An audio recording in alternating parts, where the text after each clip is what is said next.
So here's the trebuchet. I haven't got the arm on it yet. We did put the arm on it and we shot a few shots, but you see there's a tree in the way and it almost hit the polytunnel. So the last episode we had to do the bed for the projectile. This is some old wood and this is what it turned out. I took all the nails out and sanded it down to give it a smoother ride. You can see the arm in the background on that blue bucket. So here's the sound of this one.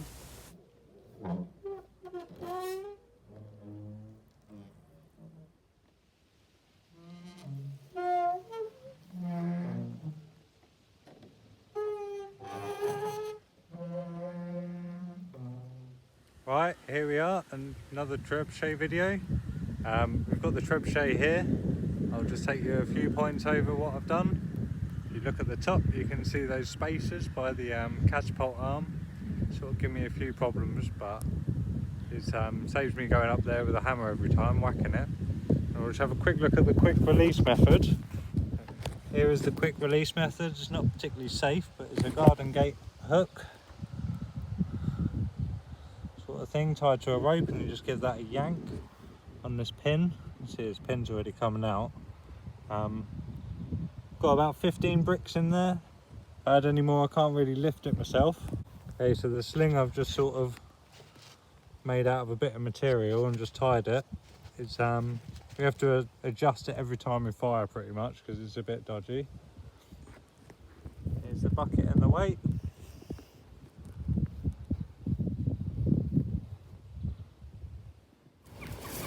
Let's give it a go and give it a fire.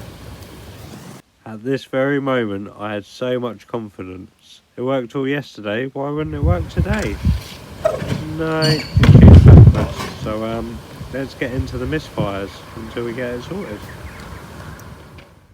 Now at this point, there is quite a lot of problems to iron out, but it does come with an early warning system. So if you listen to this, you know when it's going to fire.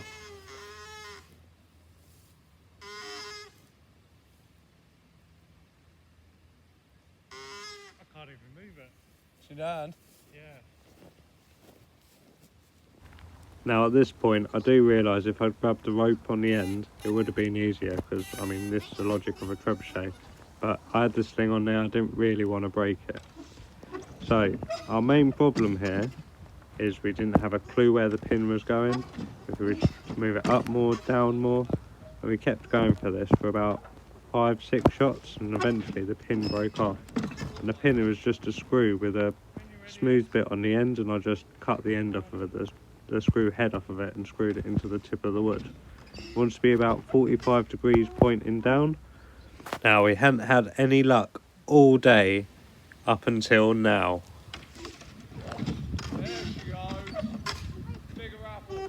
At the moment, we're trying to change the weight of the apple and where the pin's pointed. Weight of the apple. So by this point, we'd had one good shot out of probably about 7, and we're still trying to get it to work better. We're still like moving that pin, trying to change like the weight of the apple, and I only had my mate here for a little bit of a day, and then it was up to me to work it out by myself. Now we were getting better shots now. The pin had come out and I had to put a new pin in. Snapped off where I kept adjusting it with a mallet. So still none of us have looked at the structure of it, where that counterweight keeps hitting the side, until I looked at these photos or videos and realised that it's really given it a beating. So I took one in slow-mo just so you see how it's not really quite working quite well at the moment. it was a lot more reliable in actually releasing the ball or the apple or the marrow, whatever we put in it. And you can see the projectile flying through the trees, quite low at this point, but we know we're going to put more weight in it, so it will fire a lot further. And this is what happens when you don't pay attention to where the counterweight's going, really. Right, so another day. I thought I'd have a good day today, nice and sunny. Had a few goes, and bucket broke. So what I've been doing is I've been levelling out the trebuchet, and I made the bucket a bit smaller. It's full sort of fell apart, so I haven't spent too much time making it nice and neat. Not that it was anyway in the first place, but even less care now. But hopefully it'll work. I've tried to straighten it up a bit so it doesn't bang the sides, and then if it all gets tuned in, we can put a lot more weight and see how far we can get it to go. So let's give it a try. Now this was the first time that I put the bucket on by myself. Here I am checking the rope that I'm using to tie down the arm, which is the rope for the firing pin, so it wasn't really a knot tied for this. And there's a few strong words there with the rope slightly in the way, because if that rope goes, that whole arm's just going to chin me in the chin really, and it'll be worth video by itself. It's not too heavy, but it's a bit hard because you've got to get one bit of metal through 6 holes, and they're not very lined up. Again, I could have cut it a bit better, but no one's perfect.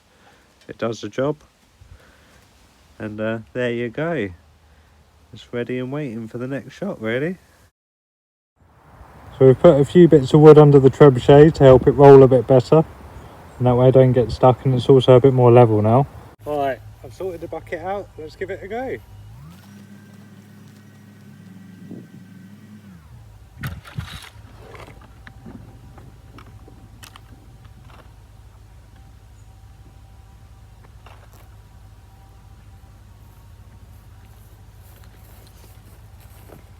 Okay, so it seems like it works smoothly, there was no banging.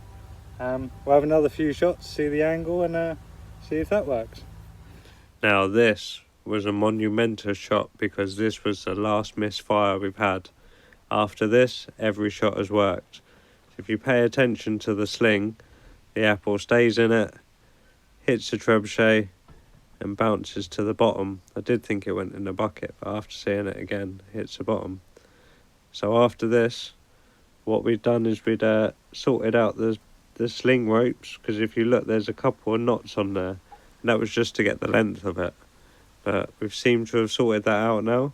So this is our slinging upgrade. It's a bit of damp-proof membrane I've sort of cut in half and put the holes through it. Before we had a problem with the rope that had 2 knots in here just to get it sort of level. Right, let's fire this small courgette, I guess. Now this was the start of every shot firing perfectly. If we had quite heavy stuff, it would shoot quite far, but after a little while we'd put like 5 or 6 apples in a shot and let that fire as well. So I'll let you see some of these shots. Now, although it's quite accurate, I mean it sort of lands in a sort of general area.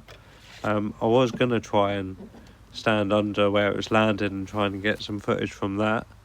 I found out this wasn't really the safest thing, as a marrow later whistles past my ear. I thought it was a misfire, obviously it wasn't, so we got that coming up, but it's not great footage because I didn't know until it hit the floor behind me. Yeah. By now I'm sort of moving a bit further away with the camera, getting a bit more braver.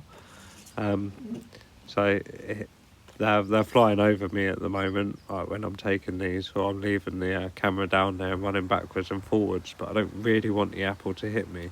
So in the distance you can sort of see the trebuchet here, and if you look by that tree you'll see there goes the apple, and I just sort of kept this one in so you could see roughly how far it's sort of firing. If I put more weight in it again, it would go further. I mean, there's space to do that, and it was sort of hitting the trees a lot of the time. I was trying to get over the trees. Some of the real big things would like go over the trees, but apples, they're a bit too light to actually be fired.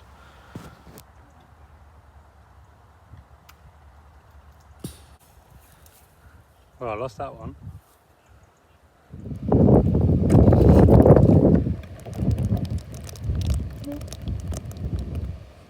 Got some arrows.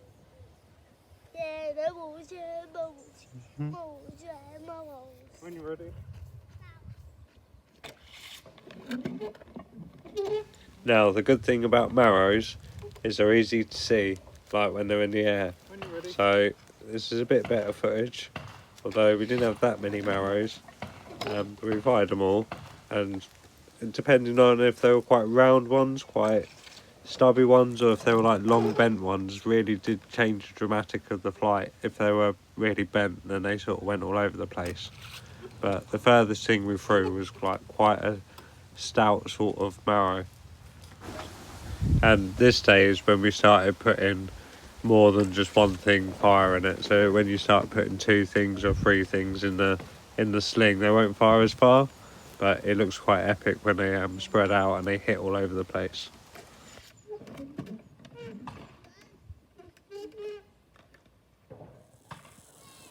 This was our second biggest marrow that we were launching, and at this point I thought that it was a misfire. Where'd it go? Oh God! I realised that this was not really worth standing there, because there's no way I saw that coming. Hopefully it doesn't hit me. And it's quite a narrow escape, to be fair. So from now on, I'm standing behind the fence. This was our biggest marrow. It came down somewhere, but it's quite hard to film it when it comes down quite quickly.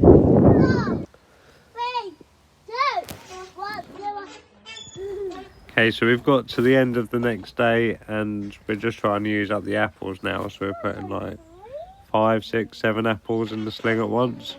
They're not all shooting forwards. Most of the time they do. There was one time they just shot straight up. We had to run for cover, and a few sometimes shoot out backwards when you have quite a lot. But most of them sort of land just where they need to be. And yeah, here's the last shot of the day. And after this, the bottom of the trebuchet bucket fell out, so I've got to build it again.